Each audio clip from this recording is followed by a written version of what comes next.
প্ৰাথমিক শিক্ষক সন্মিলনীৰ সন্মানীয় সভাপতি আমাৰ আটাইৰে সন্মানৰ নীলাক্ষী গগৈ মহোদয়া, প্ৰধান সম্পাদক ৰাতুল চন্দ্ৰ গোস্বামী ডাঙৰীয়া প্ৰমুখে, সন্মিলনীৰ আন আন বিষয়ববীয়াসকল, আজিৰ সভাত উপস্থিত থকা সন্মানীয় শিক্ষাগুৰুসকল, মোৰ সৈতে অহা সুদৰ্শন ছাত্ৰ সন্থাৰ শিক্ষা সম্পাদক ডক্টৰ কলিতা, সন্মানীয় সাংবাদিকসকল, পোনপ্ৰথমে আপোনালোক সকলোকে সুদৰ্শন ছাত্ৰ সন্থাৰ মজিয়াৰ পৰা আন্তৰিক শ্ৰদ্ধা জ্ঞাপন কৰিলো। মঞ্চত সন্মানীয় ৰঞ্জিত বৰঠাকুৰ ডাঙৰীয়া, উৎপল চক্ৰৱৰ্তী ডাঙৰীয়া প্ৰমুখে ইয়াত কেইবাগৰাকী গুণী জ্ঞানী ব্যক্তি আছে। মূল বিষয়টো সম্পৰ্কত আমি বহুদিনৰ পৰা আলোচনা কৰি আছো। আমি ইয়াত নতুনকে কিবা নতুন বিষয় ইয়াত উত্থাপন কৰিবলৈ অহা নাই যে অসম ৰাজ্যিক প্ৰাথমিক শিক্ষক সন্মিলনীৰ প্ৰতি আমাৰ সুদৰ্শন ছাত্ৰ সন্থাৰ সম্পূৰ্ণ সমৰ্থন আছে আৰু ভৱিষ্যত দিনতো সম্পূৰ্ণ সমৰ্থন আৰু সহযোগিতা থাকিব, সেই কথাটোকে প্ৰকাশ কৰিবলৈ আমি ইয়াত থিয় হৈছো। কাৰণ আপোনালোক সকলো গুণী জ্ঞানী ব্যক্তি, আপোনালোক সকলো অভিজ্ঞ। আপোনালোকৰ যি অভিজ্ঞতা, সেই অভিজ্ঞতাৰ ওপৰত আমি নতুনকে কথা কোৱাৰ আমাৰ কোনো যোগ্যতাও নাই, ধৃষ্টতাও নাই, সাহসো নাই। এই সকলো কথাত আপোনালোক সকলো অভিজ্ঞই। প্ৰতিদিনৰ সকলো সমস্যাক লৈ আপোনালোকে গোটেই বিষয় সম্পৰ্কত আপোনালোকে জড়িত, নিজৰ নিজৰ মত প্ৰকাশ কৰি গৈ আছে। থাকে নিজে পঢ়া স্কুলখনৰ কথা কৈ ভাল লাগেতো, সেইকাৰণে ভাল লগা কথাটো কৈ ললো। আকৌ একেধৰণে আমাৰ ঘৰৰ ওচৰৰ যিবোৰ প্ৰাথমিক বিদ্যালয়, মোৰ ঘৰ দক্ষিণ খৰণীয়া প্ৰাথমিক বিদ্যালয়, পূব খৰণীয়া প্ৰাথমিক বিদ্যালয়, যিকোনো ঘৰৰ ওচৰৰ প্ৰাথমিক বিদ্যালয়সমূহৰ লগত আমাৰ যোগাযোগ আছে। আৰু এই কথাত আমাৰ ছাত্ৰ সন্থাৰ প্ৰতিজন সদস্যৰ প্ৰতি আমাৰ নিৰ্দেশনা আছে। এতিয়া মোৰ ব্যক্তিগত উপলব্ধি মই জনাইছিলো। আৰু এই সম্পৰ্কত বিদ্যালয়সমূহত সন্মানীয় শিক্ষক শিক্ষয়িত্ৰীসকলে কি সমস্যাৰ সন্মুখীন হৈ আছে, আনুষ্ঠানিকভাৱে নহলেও আমি অনানুষ্ঠানিকভাৱে বহু সময়ত কথা বতৰা পাতিছো, আমি অৱগত হৈ আছো। মই সেইকাৰণে মোৰ কথাবোৰ দীঘলীয়া কৰিবলৈ ইয়ালৈ থিয় হোৱা নাই।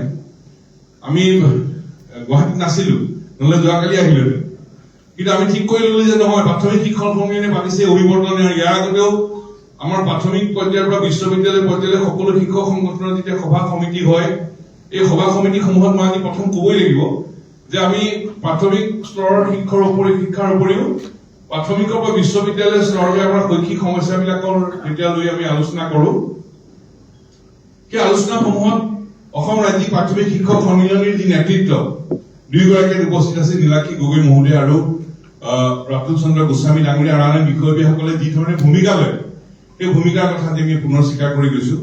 কাৰণ তেখেতসকলে নাযাবও পাৰে ক'বলৈ যে আমাৰ প্ৰাথমিক স্তৰৰ বিষয়ে আমিনো বিদ্যালয়, মহাবিদ্যালয়, বিশ্ববিদ্যালয়ৰ কথা কেলে মাত মাতিব লাগে।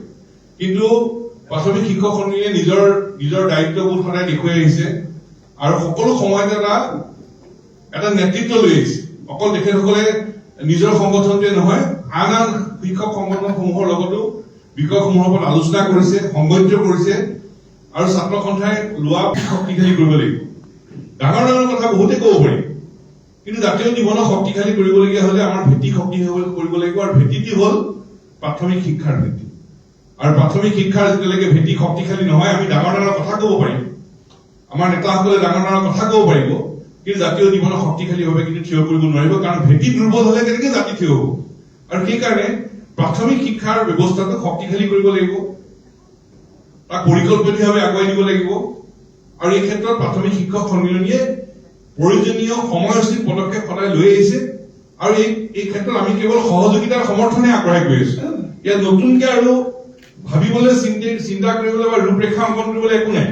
ইয়াত ৰূপৰেখা অংকন কৰি থোৱাই আছে। কেৱল ৰূপৰেখা কাৰ্যকৰী কৰিবলৈ আমি কি ব্যৱস্থা লব লাগে, সেই কথাটোৱে অভিৱৰ্তনে ঠিক কৰি ল'ব লাগে। বিষয় কি ইতিমধ্যে নিৰ্ধাৰণ হৈ আছে, সমস্যাবোৰ কি চিনাক্ত হৈ আছে, সমাধানৰ উপায় কি তাকো কৈ দিয়া আছে। কেৱল সমাধানৰ উপায়বোৰ কাৰ্যকৰী কৰিবলৈ আমি কি ধৰণে হেঁচা প্ৰয়োগ কৰিব লাগে, কি কৌশল লব লাগে, সেইটোহে অভিৱৰ্তনে নিৰ্ধাৰণ কৰি লোৱাটো প্ৰয়োজন। আৰু প্ৰধান শিক্ষক লাগে, এই কথাটো উত্তৰ দিব নোৱাৰাটো চৰকাৰখনৰ ব্যৰ্থতাৰ বাহিৰে আমি কোনো নাই, শব্দও নাই কবলৈ। কিন্তু আমি এতিয়া মই সমস্যা সমালোচনা এইবিলাকতও কেনেকৈ সমাধান কৰিব পাৰি তাৰ কৌশলটো আমি যদি লবলগীয়া হয়, তেতিয়াহ'লে এই সময়টোত এই 1-1.5 মাহ আমি প্ৰশ্ন উত্থাপন কৰি তেওঁলোকক ব্যক্তিব্যস্ত কৰি তেওঁলোকৰ পৰা উত্তৰ আদায় কৰাটো সময়। দ্বিতীয় কথাটো হল বৃত্তি পৰীক্ষা। মানে আগতে বৃত্তি পৰীক্ষা বুলি ক'লে কিমান ভাল লাগে, বৃত্তি পালে, বৃত্তি পোৱাটো কিমান এটা উৎসাহৰ কথা। গতিকে এই বৃত্তি পৰীক্ষাৰ কাৰণেও প্ৰাথমিক শিক্ষক সন্মিলনে ক'বলগীয়া হৈছে যে বৃত্তি পৰীক্ষাটো কিয় নাপালে। এইটো আৰু আমি প্ৰশ্ন কৰিবলগীয়া কথা নে চৰকাৰখনে উত্তৰ দিবলগীয়া কথা যে বৃত্তি পাতিম, আমি অমুক তাৰিখেও পাতিম, ভালকে পাতিম, এইটোহে ক'ব লাগে। ডাঙৰ ডাঙৰ কথা কৈ থাকে, কিন্তু আমাৰ যিবোৰ বুনিয়াদী প্ৰশ্ন সেইবিলাকৰ কিন্তু কোনো উত্তৰ নাই। এই বিষয়সমূহৰ উপৰিও আটাইতকৈ ডাঙৰ কথাটো হ'ল এই অনাশৈক্ষিক কামত মানে শিক্ষকক নিয়োজিত কৰা। এইটো সাংঘাতিক এটা কাম। আমি সকলোৱে সেই ক্ষেত্ৰত আমি দেখি আছো। আৰু এটা কথা খুব ভাল হৈছে, প্ৰাথমিক শিক্ষক সন্মিলনে যিখন প্ৰস্তুত কৰিছে, ইয়াত মানে 49টা মান মানে তালিকা দি দিছে। আৰু ৰাইজে জনা উচিত, আমি যে কৈ থাকো যে অশৈক্ষিক কামত শিক্ষকক নিয়োজিত কৰাৰ কথাটো, আমি ভাবো যে এই পৰিৱৰ্তনৰ পিছত এই তালিকাখনে খুব বেছিকে প্ৰকাশ কৰিব লাগিব। 49টা কাম মানে লিষ্টখন গাই থাকিলে তাৰ অন্তই নেই। মানে কি কাম আমাৰ সন্মানীয় শিক্ষকসকলে নকৰে। শিক্ষকৰ কাম হ'ল, সন্মানীয় শিক্ষাগুৰুসকলৰ কাম হ'ল ছাত্ৰ ছাত্ৰীক পঢ়োৱা, পৰীক্ষা লোৱা আৰু শৈক্ষিক কামত আত্মনিয়োগ কৰা। এতিয়া আমাৰ শিক্ষকসকলক কি কাম দিয়ে, মই লিষ্টখন পঢ়ি আছো এতিয়া কেইমিনিটত। শিক্ষকসকলক আমাক কাম দিছে খেল মহাৰণ, নেমু পুলি ৰোৱা। এইটো হ'ল আমাৰ শিক্ষকৰ কাম দিছে। আমি আচলতে প্ৰশ্নই কৰিব লাগে। আৰু মই আজি অভিৱৰ্তনক সুধিব খোজো অসম চৰকাৰখনৰ প্ৰতি যে আমাৰ প্ৰাথমিক শিক্ষকসকলৰ কামটো নেমু পুলি ৰোৱাটো নেকি? প্ৰশ্ন কৰিব লাগে তেওঁলোকক। আচলতে ইয়াত মানে যিখন মই ধন্যবাদ দিছো সন্মিলনক, খেল মহাৰণ, নেমু পুলি ৰোৱা আৰু প্ৰধানমন্ত্ৰী ৭৫ জন্ম দিৱস উপলক্ষে ৭৫টা গছ পুলি ৰোৱা, মানে খুব সুন্দৰকে প্ৰস্তুত কৰিছে। এইবোৰ নালাগে আচলতে। মই ভাবো যে এইকেইটা কথাকে খুব মানে ভালকে উত্থাপন কৰাটো উচিত হ'ব। মই গাই নিদিওঁ আৰু মানে যিমানখিনি কৰিব লগা হৈছে প্ৰাথমিক শিক্ষক সন্মিলনে সকলোখন লিষ্ট উলিয়াইছে। মোৰ হিচাপ কৰোঁতে 49টা হৈছে। 49টা হয়নে বাৰু? 49টা কাম আমাৰ প্ৰাথমিক শিক্ষকসকলক আমাৰ শিক্ষা ল'ৰা ছোৱালী পঢ়াৰ উপৰিও মানে পঢ়াক বাদ দি 49টা কাম কৰিব দিছে। এইটো কাম আমাৰ নহয়। আজি অভিৱৰ্তনে মই অনুৰোধ কৰিম যে অসম চৰকাৰে অসমৰ সন্মানীয় প্ৰাথমিক শিক্ষকসকলক ছাত্ৰ ছাত্ৰীক পঢ়া শুনোৱা কামৰ বাদ দি এই যি 49টা কাম দিছে আমি অগ্ৰাহ্য কৰিব লাগে। আজি অভিৱৰ্তনে এইটো অগ্ৰাহ্যমূলক প্ৰস্তাৱ ল'ব লাগে। আমি ছাত্ৰ সন্থাই প্ৰস্তাৱ আমি আগবঢ়াইছো যে এই 49টা কাম শিক্ষকসকলৰ, সন্মানীয় শিক্ষকসকলৰ কাম নহয়। এই কামকেইটা অগ্ৰাহ্য কৰিব লাগে। আৰু দুটা কথা কৈছে যে লোকপিয়ল আৰু নিৰ্বাচন চলোৱা কামটোক শিক্ষকসকলে চলোৱা আপত্তি নাই বুলি কৈছে। ঠিকে আছে, কিন্তু বাকী 49টা আমি যিহেতু অভিৱৰ্তন পাতিছো, আমি সকলো যিহেতু সমবেত হৈছো, আমি এই কথা খুব সজোৰে ক'ব খুজিছো। আৰু অভিৱৰ্তনৰ এইটো মূল প্ৰস্তাৱ হ'ব লাগে যে আমাৰ সন্মানীয় শিক্ষকসকলক অনাশৈক্ষিক কামত ব্যৱহাৰ কৰিব নালাগে আৰু তালিকা দিব লাগে যে 49টা কাম অভিৱৰ্তনে অগ্ৰাহ্য কৰিছে। এইকেইটা কাম আমাৰ শিক্ষকসকলৰ কাম নহয়। এনে অনাশৈক্ষিক কামত জড়িত বুলি ক'লে মানুহে বৰ হেৰি নহয়, ক'বইতো যে কিছুমান কাম শিক্ষকে কৰিবই লাগিব বুলি কব, কিন্তু নেমু পানী ৰোৱাটো আমাৰ কাম নহয়। এই কথাটো মই ভাবো যে আজি অভিৱৰ্তন অলপ ক্লিয়াৰ কৰি দিব লাগে। মানুহকো জনাব লাগে যে এইবোৰ কাম আমাৰ শিক্ষকসকলৰ হৈ কৰোৱা আছে। এই কথাটোত মই এটা সংযোজন কৰিবলৈ বিচাৰিলো।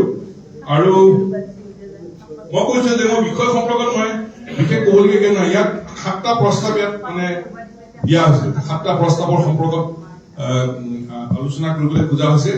গতিকে 7টা প্ৰস্তাৱ সম্পৰ্কত আমাৰ 5 নম্বৰ প্ৰস্তাৱটো বাদ দি, মানে ৰাজনৈতিক দলবিলাকে কি কৰিব এই প্ৰস্তাৱটো বাদ দি, আৰু আপোনালোকে শেষৰ 7 নম্বৰ প্ৰস্তাৱ এটা লৈছে, সেইটো সম্পৰ্কত আপোনালোকে নিশ্চয় ঠিক কৰিব ভৱিষ্যতৰ কৰ্মপন্থা কি কৰিব। এই 7টা প্ৰস্তাৱৰ 5টা প্ৰস্তাৱ এটা ৰাজনৈতিক দলৰ কথাটো বাদ দি আৰু হেৰি কথাটো বাদ দি 1, 2, 3, 4, 5, 6, 7, 8টা প্ৰস্তাৱ দেই। 8টা প্ৰস্তাৱৰ 2টা প্ৰস্তাৱ বাদ দি 6টা প্ৰস্তাৱৰ প্ৰতি আমাৰ সুদৰ্শন ছাত্ৰ সন্থাৰ সম্পূৰ্ণ সমৰ্থন আছে। যদি কিন্তু পৰন্তু কথা নাই, মই সময় এখানে ল'ব খোজা নাই। 6টা প্ৰস্তাৱৰ প্ৰতি আমাৰ সম্পূৰ্ণ সমৰ্থন আছে। আৰু আন এটা কথা কৈ থব খোজো, আটাইতকৈ গুৰুত্বপূৰ্ণ এটা প্ৰস্তাৱ ইয়াত জড়িত কৰি লোৱা হৈছে। মই এটা কথা ক'লোৱে যে অনাশৈক্ষিক কামত ব্যৱহাৰ কৰিব লাগে, 1 বৃত্তি পৰীক্ষা পাতিব লাগে, 2 আৰু শিক্ষক নিযুক্তি বিষয়, প্ৰতিটো বিষয়ৰ ওপৰত একোটা শিক্ষক নিযুক্তি সম্পৰ্কত ইয়াত প্ৰতিখন প্ৰাথমিক বিদ্যালয়ত ইয়াত শ্ৰেণীয়ে প্ৰতি এজন আৰু কৰক শিক্ষাৰ্থী বিদ্যালয়ত 20:1 হাৰত শ্ৰেণী বিভাজন নকৰাকৈ অতিৰিক্ত শিক্ষক নিযুক্তি দিব লাগে। এই কথাটো আমাৰ সম্পূৰ্ণ সমৰ্থন আছে, কাৰণ ল'ৰা ছোৱালীক পঢ়াবলৈ হ'লে শিক্ষক লাগিব আৰু এই দাবীটোৰ প্ৰতি আমাৰ সম্পূৰ্ণ সমৰ্থন আছে। মুঠতে 8টাৰ ভিতৰত 6টা আমি পূৰ্ণ সমৰ্থন দিলো।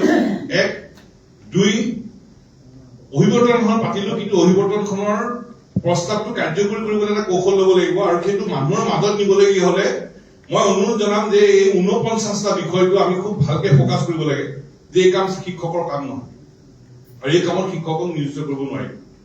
বৰঞ্চ বৃত্তি পৰীক্ষা পাতক, শিক্ষক দিয়ক পঢ়াবৰ কাৰণে বিষয় আৰু অনাশৈক্ষিক কামত ব্যৱহাৰ নকৰিব। এইবোৰ বিষয় আমি অভিৱৰ্তনৰ মূল বিষয় হিচাপে আগবঢ়াই লৈ গলে তেতিয়াহ'লে আমাৰ অভিৱৰ্তনখনে এটা ফলপ্ৰসূ পদক্ষেপ ল'বলৈ আমি সক্ষম হ'ব পাৰিম। আৰু এই প্ৰস্তাৱবিলাকক লৈ এটা শেষত এটা প্ৰস্তাৱ দিছে যে এটা কমিটি গঠন কৰিব সভাপতি সম্পাদকৰ তত্বাৱধানত। সেইটো আমাৰ সমৰ্থন আছে, কাৰণ পৰিৱৰ্তনৰ প্ৰস্তাৱবোৰ কাৰ্যকৰী কৰিবলৈ কৌশল ল'ব লাগিব, ষ্ট্ৰেটেজি লাগিবই আৰু সেই কৌশল নিৰূপণ কৰি আগবাঢ়ি যাবৰ কাৰণে সেইখন কমিটি গঠন কৰক। তাতো আমাৰ সম্পূৰ্ণ সহযোগিতা থাকিব। মই দীঘল কথা ক'ব খোজা নাই। সন্মানীয় প্ৰাথমিক শিক্ষক সন্মিলনীৰ প্ৰতি আমাৰ অসম ৰাজ্যিক প্ৰাথমিক শিক্ষক সন্মিলনীৰ প্ৰতি আমাৰ সম্পূৰ্ণ সহযোগিতা আছিল, আছে, ভৱিষ্যতেও থাকিব। 1, 2 সন্মানীয় শিক্ষক প্ৰাথমিক বিদ্যালয়ৰ শিক্ষক শিক্ষয়িত্ৰীসকলৰ প্ৰতি আমাৰ সম্পূৰ্ণ সহযোগিতা আৰু সমৰ্থন আছে, এই কথা আমাৰ ভৱিষ্যতেও থাকিব। 3 নম্বৰ কথা, অভিৱৰ্তনৰ যিবোৰ প্ৰস্তাৱ, সেই প্ৰস্তাৱ কাৰ্যকৰী কৰিবলৈ আমি আপোনালোকক এখন ব্লেংক চেক আজি দি গলো। 14খন ছাত্ৰ সন্থা শক্তিটো প্ৰাথমিক শিক্ষক সন্মিলনত অৰ্পণ কৰিলো। আপোনালোকে আমাক য'ত দৰকাৰ হয় ততে আপোনালোকে আমাক ক'ব, আমি সেই সম্পৰ্কত আমি সম্পূৰ্ণ সহযোগিতা আগবঢ়াম। ইয়াকে কৈ মোৰ ক'বলৈখিনি সামৰিলো। নেমু পানী ৰোৱা কিন্তু আমাৰ কাম। ধন্যবাদ।